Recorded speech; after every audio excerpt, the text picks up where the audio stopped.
Andy Gresh in to talk week 4. Patriots in Lambeau this week to face the Packers. A 4:25 kickoff out in Wisconsin. And yes, Gresh, here we are, and it doesn't look like Mac Jones is going to start. However, Patriots keep the door open, I guess, at least it looks like, Wednesday and then Thursday of this week. Can we just put the kibosh now, the fact that, he won't start on Sunday? Can I just do like my best Uncle Leo from Seinfeld?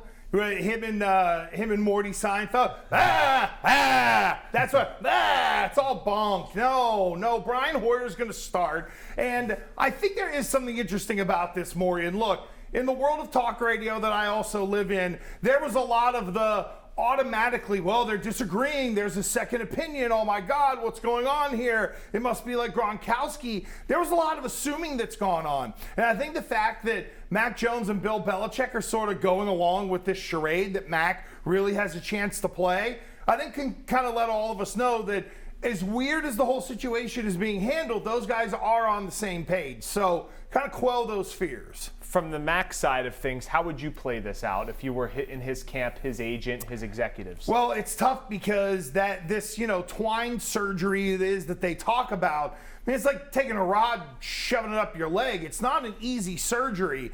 And I know that maybe the slower route is to kind of let it heal naturally. So Mac has had some teammates at Alabama who've had the surgery. I think guys like that are going to have a big influence on what he is to do, maybe even more than Bill Belichick.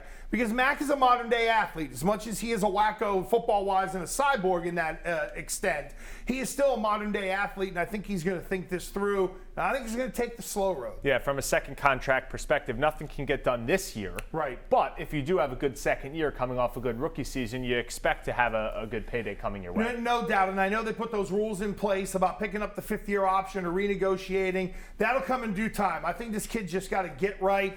And look, I'm optimistic on the year. But I can't logically be optimistic if I know that Brian Hoyer has got to play the next, 65 or 70% of the season. Yeah, it looks like Brian Hoyer could be in line to start at least the next month's worth of games, maybe month and a half honestly, until the bye week. I'm bye week. I'm going the full 6 weeks really from here, and then we'll kind of see what happens at that point. All right, we're going to get into if Gresh thinks the Patriots can keep the season afloat. But first off, Brian Hoyer, first action that we'll see him in a game, starting a game since that game when he filled in for Cam Newton back in 2020 on that Tuesday night out at Arrowhead. What is the plan for him when he is under center, and how much does it change, if at all? Well, it really shouldn't change very much because we're still in the very, embryonic stages of this new Patriots offense, whatever it is.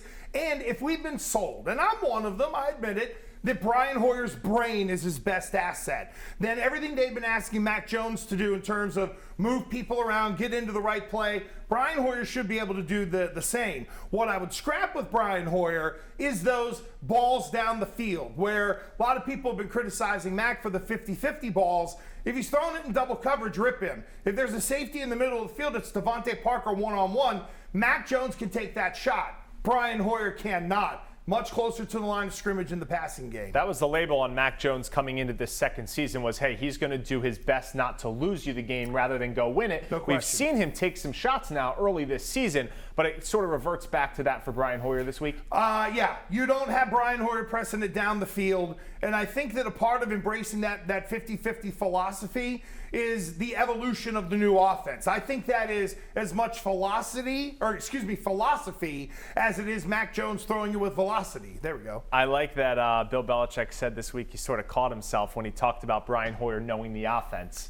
And then he sort of went back and on his word because he knew that they sort of mixed some things up this offseason and they've put some new wrinkles in and some new formations. And Brian Hoyer hasn't had any game experience with that.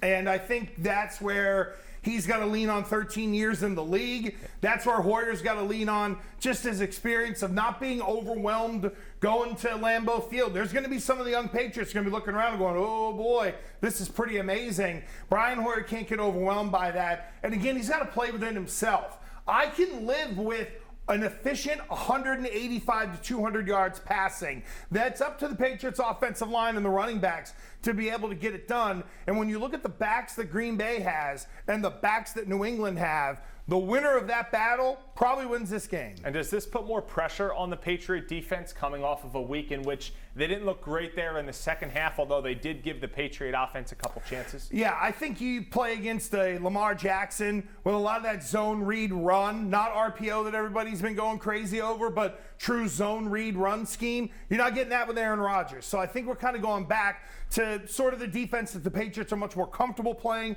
against, an offense they're much more comfortable playing against. Now, they still got to go out and execute against a great quarterback. And to me, one of the keys is you've got to be physical on those wide receivers. You can't beat Aaron Rodgers' brain, but what you can do is disrupt the timing with which he operates, and hopefully guys like Dietrich Wise continue to play out of their mind like he has so far this year and disrupt him in the pocket. The Packers have been the top seed in the NFC now for a few years in a row, but they don't look like the wagon that they've been in years past, namely Devontae Adams out of town. Yeah, I think there's that. There's a big transition going on. I mean, a second-round pick in Christian Watson, and Romeo Doubs has been a guy who's stepped up. But look at who Aaron Rodgers has leaned on. It's been Sammy Watkins, Alan Lazard, his old buddy Randall Corn Cobb, and those running backs. A.J. Dillon and Aaron Jones are as good as it gets as a duo. And I think what LaFleur, the head coach out there, does really well is he gets them on the field at the same time.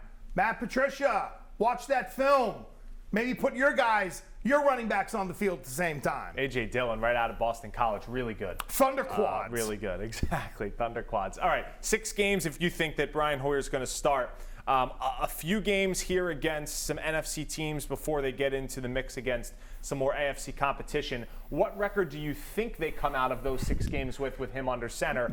And what do you think they need to have in order to stay in the playoff hunt? Well, the second one I can answer first. If you're around 500 a game below, you're 4-5, take it and run. I think then you're at least still in the conversation.